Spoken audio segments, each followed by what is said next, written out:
বাংলাদেশের স্বাধীনতা যুদ্ধে অংশগ্রহণকারী একজন মুক্তিযোদ্ধা।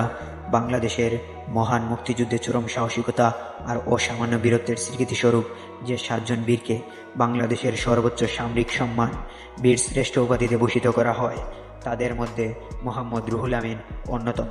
মোহাম্মদ রুহুল আমিন 1935 সালে নোয়াখালী জেলার সোনাইমুড়ি উপজেলার বাগপাছলা গ্রামে জন্মগ্রহণ করেন। তার পিতার নাম আজহার পাটোয়ারি, মাতার নাম Zulekha Khatun.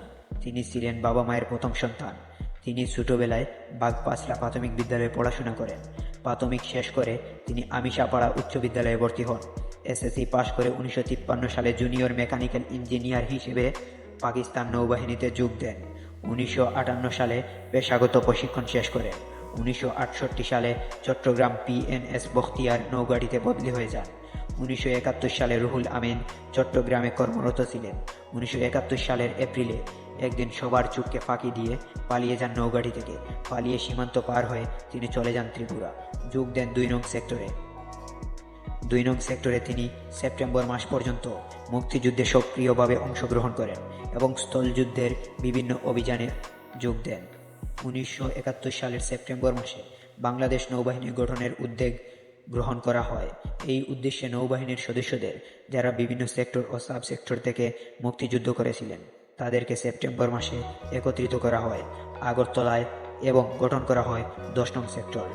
Engine room artificial Mohammad Ruhul Amin নৌবাহিনীর সদস্যদের সঙ্গে আগরতলায় একত্রিত হয়ে কলকাতায় আসেন এবং যোগ দেন 10 নং নৌ সেক্টরে। পরবর্তীকালে অবস্থার প্রেক্ষাপটে বাংলাদেশের নিজস্ব একটি নৌবাহিনী তৈরির পরিকল্পনা গ্রহণ করা হয়। ভারতীয় নৌবাহিনীর ক্যাপ্টেন মনীন্দ্রনাথ সামন্তের সার্বিক তত্ত্বাবধানে বিভিন্ন সেক্টর ও সাব সেক্টর থেকে নৌবাহিনীর সদস্যদের একত্রিত করার ব্যবস্থা করা হয়। আর এ উদ্যোগের ফলে বাংলাদেশ নৌবাহিনী গঠিত হলে কলকাতায় চলে আসেন। ভারত সরকার বাংলাদেশ সশস্ত্র বাহিনীকে কলকাতা বন্দরে গার্ডেন রিচ ডক ইয়ার্ডে 2টি গানবোট উপহার দেয়। গানবোটগুলোর নামকরণ করা হয় পদ্মা ও পলাশ। রুহুল আমিন পলাশের প্রধান ইঞ্জিন রুমে আর্টিফিশিয়াল হিসেবে দায়িত্ব গ্রহণ করেন। 6 ডিসেম্বর মুক্তিযোদ্ধাদের হাতে যশোর পাকিস্তানি সেনানিবাসের পতন ঘটে। পাকিস্তানি বাহিনী পিছু হটতে থাকে। সেই সময় পাকিস্তানি বাহিনীর নিয়ন্ত্রিত খুলনাস্থ নৌঘাট দখল করার পরিকল্পনা নিয়ে ভারতীয় গানবোট পাবেলের সাথে যুক্ত হয়ে 10 ডিসেম্বর মংলা বন্দরে পৌঁছায়। সেখানে পাকিস্তানি সেনা ও নৌবাহিনী আত্মসমর্পণ করে। গানবোট পাবেল সামনে আর পেছনে পদ্মা পলাশ খুলনার দিকে রওনা দেয়। 6 ডিসেম্বর মুক্তিবাহিনীর যশোর সেনানিবাস দখলের পর পদ্মা ও পলাশ এবং ভারতীয় মিত্রবাহিনীর গানবোট পাবেল খুলনার মংলা বন্দরে পাকিস্তানি নৌঘাঁটি পিএনএস তিতুমির দখলের উদ্দেশ্যে বাংলাদেশে প্রবেশ করে। গানবোটগুলো খুলনা শিপইয়ার্ডের কাছে এলে 3টি পাকিস্তানি জঙ্গি বিমান জাহাজগুলোর দিকে ছুটে আসে এবং গুলিবর্ষণ শুরু করে। প্রথম গুলি এসে পড়ে পদ্মায় আর পরবর্তীটি পলাশে। গুলা সরাসরি পদ্মার ইঞ্জিন রুমে আঘাত করে ইঞ্জিন বিধ্বস্ত হয়। হতাহত হয় অনেক নাবিক। গুলা বর্ষণ করে পলাশের ইঞ্জিন রুম ধ্বংস করে দেওয়া হয়। আহত হন মোহাম্মদ রুহুল আমিন। আহত রুহুল আমিন ঝাঁপিয়ে পড়েন রূপসা নদীতে।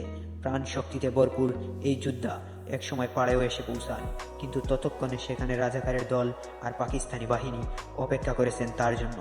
আহত এই বীর সন্তান তাদের হাতেই শহীদ হন।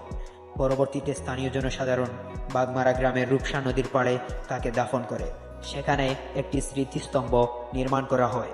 1973 সালে 15 ডিসেম্বর সরকারি গেজেট নোটিফিকেশন অনুযায়ী বাংলাদেশ স্বাধীনতা যুদ্ধের 7 জন বীর সন্তানকে মরণোত্তর বীর শ্রেষ্ঠ উপাধিতে ভূষিত করা হয়।